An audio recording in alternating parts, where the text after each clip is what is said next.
নামাজ না পড়লে কি ক্ষতি হয়?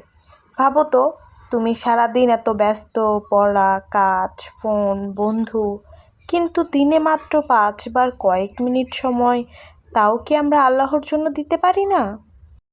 নামাজ শুধু একটি ইবাদত না, এটা আমাদের জীবনের সবচেয়ে বড় দায়িত্ব। যখন কেউ নামাজ পড়ে না, তখন সে ধীরে ধীরে আল্লাহর থেকে দূরে চলে যায়। একজন মানুষের গল্প ভাবো, সে সব কিছুই করতো, বন্ধু, আড্ডা, মোবাইল, কিন্তু নামাজ পরে পড়বো বলে ছেড়ে দিত। দিন যায়, মাস যায়, এক সময় তার জীবনে অদ্ভুত এক শূন্যতা চলে আসে।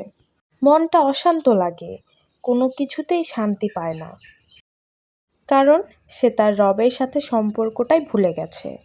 আমাদের প্রিয় নবী হজরত মুহাম্মদ সাল্লাল্লাহু আলাইহি ওয়াসাল্লাম বলেছেন, কিয়ামতের দিন প্রথম হিসাব হবে নামাজের। যদি নামাজ ঠিক থাকে তাহলে বাকি সব ঠিক হয়ে যাবে। তাহলে চিন্তা করো, যদি নামাজই না থাকে তাহলে কি হবে? নামাজ না পড়লে জীবনে বরকত কমে যায়, মন অশান্ত থাকে, গুনাহ বাড়তে থাকে, আল্লাহর সাথে সম্পর্ক দুর্বল হয়ে যায়। কিন্তু সুখবর হলো, এখনো সময় আছে।